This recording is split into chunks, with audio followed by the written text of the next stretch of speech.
Hey Panthers, Mr. Hensley here with KOTV, edition number 4. I'm here with a special guest today, Miss Brandi Smith from KHOU 11.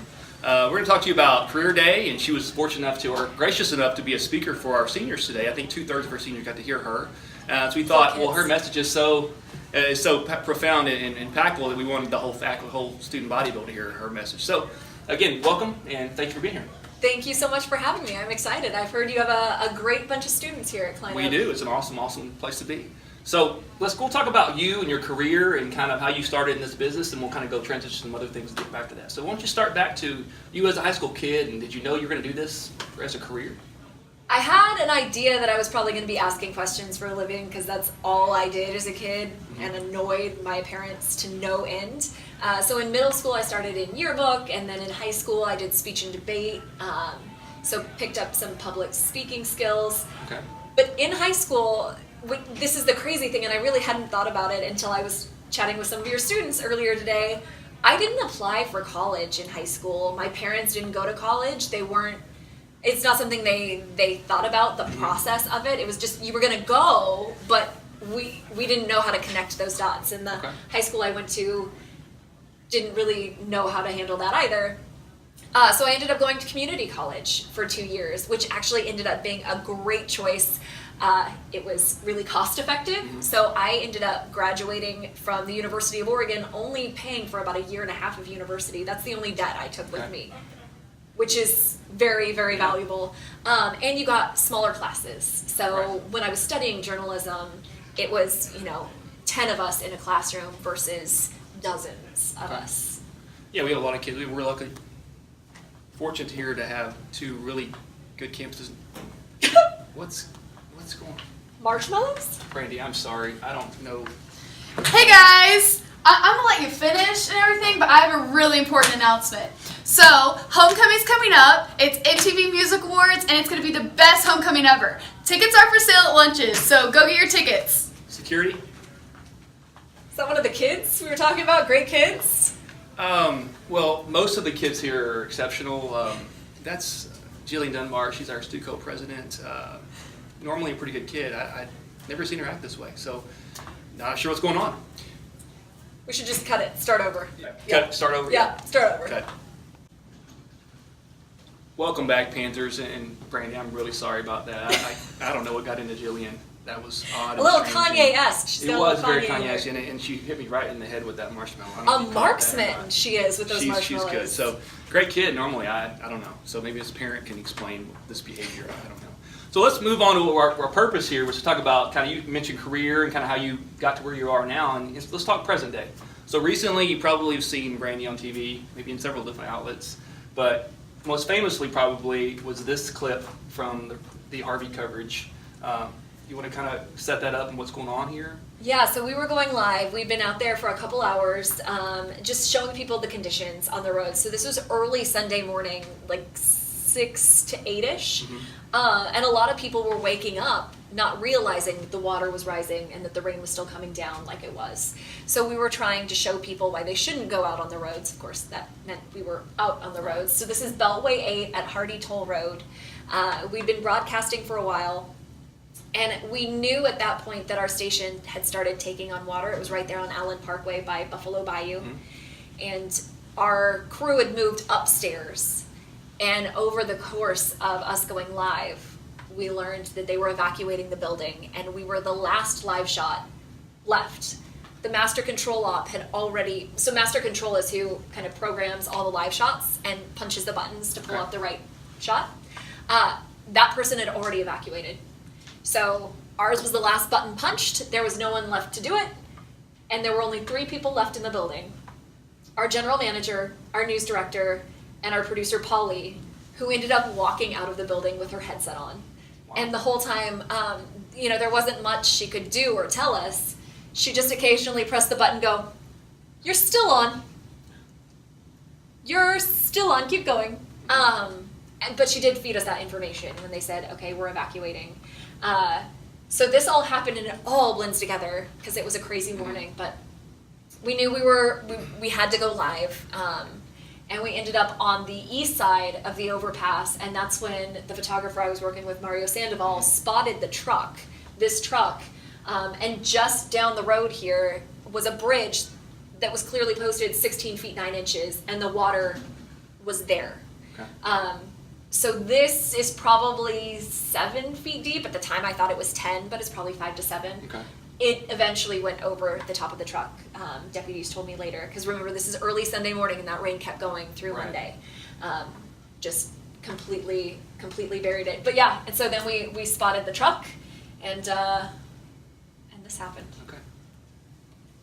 Here we go. We have a boat coming. I'm gonna flag these guys down and see. Hold on just a second. My boyfriend's like, you were so polite. Like, hold on, please. Good running Are form. you guys headed down to the truck right here? There's a truck driver stuck here in about 10 feet of water. Thank you. Okay. These guys have a boat. Got the Harris County Sheriff, water rescue teams, an airboat here. Hopefully we can get down to this guy. Sir, they're putting the boat in just now. They're on their way. Here we go. The airboat for the Harris County Sheriff's Office now approaching this semi that has been stalled here, headed east or headed westbound in the eastbound lanes. I don't have any word on how long he's been there or what kind of condition he's in. I'm sure he's very, very wet, very cold. Wow. Yeah. So that all unfolded. It happens very quickly when you edit it. Uh-huh. It took a lot more time. It took them time to put the airboat in, Right. and those deputies, Marty O'Brien and Richard Jew, are actually reserve deputies. So they're Okay. volunteer deputies. That was their first stop. They were headed over to the northeast side of Okay. town because they knew that was a trouble spot. And Marty described seeing me run out. He didn't understand why I was running out in the road. And Richard says, I think she's trying to flag us down. Uh-huh. So they stopped and then got the airboat in and got Robert out. And What it was, chance that you guys were there at the same time? it was a miracle. And it's one of those things people have asked, like, well, what would have happened if the deputies hadn't shown up? And I don't have an answer because I couldn't have done anything. Mario and I couldn't have done anything. Without them, Right. we would have been helpless, and I'm not sure. Especially Who knowing made it that up. water did rise over the cab of that truck. So Yeah. you had to get out of in some way. Yeah, Wow. it was Powerful just stuff. perfect timing. Well, bless you for being in the right spot at the right time and for taking care of people. We talk about that at KO is doing right by each other, take care of each other, and great example of how that should look. So thank you very much. It's just being a good human. You see someone in trouble. Reporters aren't supposed to be a part of the story, but that was a situation in which you can't avoid Right. it. Because what are you going to do? Just report on the guy sitting? Right. Well, that was what's authentic about it was that you were a reporter and then you kind of turned that switch off and became just human being in trouble, and that's what was really cool and authentic about it. That natural reaction. I think the stress had just cracked the Yeah. reporter, Brandi. Yeah. And like I came out, and it was Yeah. funny because my boyfriend again said a lot of people have come up to him and say, I watched Brandi, that was incredible, and he's like, that's Brandi, that's Yeah.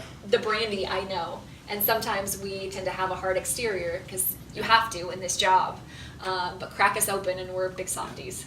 Yeah, it's really cool. My wife, when she saw this live, and she was like, you gotta see this, come see this, what happened with it? And then now you're sitting here on KOTV.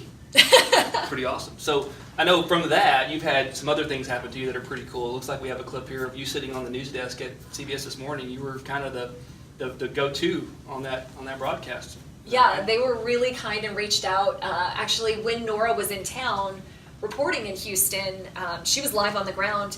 They wanted us to meet up. And we couldn't because we were trapped. We ended up getting stuck in Kingwood for 3 days.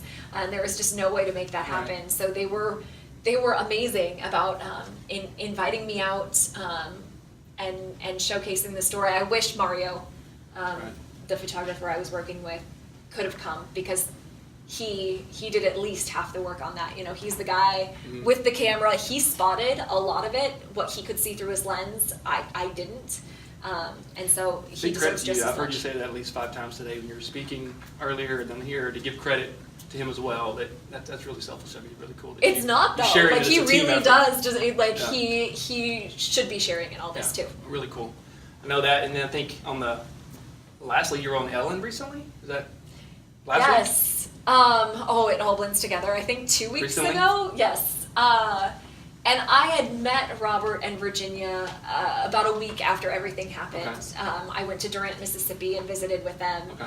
And we kept up this friendship. So I still text with Virginia about every other day. And when the Ellen stuff came up, I felt that in talking to the people kind of behind the scenes at Ellen, I said, I feel bad, like I should tell them because they were a part of this. Yeah. And they said, no, it's a need to know, don't tell anyone.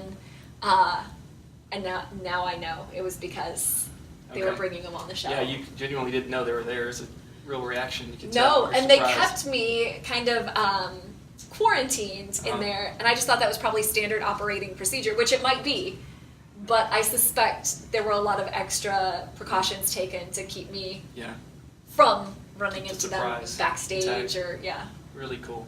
That's It- awesome. And I'll tell you this, from a personal standpoint, as a son of a truck driver, a dad that was on the road all the time, that, this guy, being in that spot, those guys are out many times by themselves on the road, and I can tell you that that's really powerful stuff. So, Thank you. Robert says his life is the road. I didn't do it. Thank you to the Really cool. deputies for pulling him out because Virginia says she'd be pretty lost without him. And now they've got $10,000 to go on vacation Right, from Ellen. Yeah, if you watch the whole clip, and they're on YouTube, you can search Brandi Smith, KHOU, and the Ellen clip. Several clips are on there, so if you're interested in seeing more of it. If you have a lot of time, you can watch the whole thing. I wouldn't advise it. The edited version is nice, Oh, okay. nice It's and cute. compiled. Yeah. Okay. Yeah. Well, thank you so much for being here. It's such an honor and to have a guest like you on our set of KOTV, and again, for everything you did today with our speaking for our seniors, really, really appreciate it. Thank you Thank so you much. for having me. And I'm sorry about the student again. That was really weird. So, again, What do you thanks, do? guys. Have a great week. Oakham.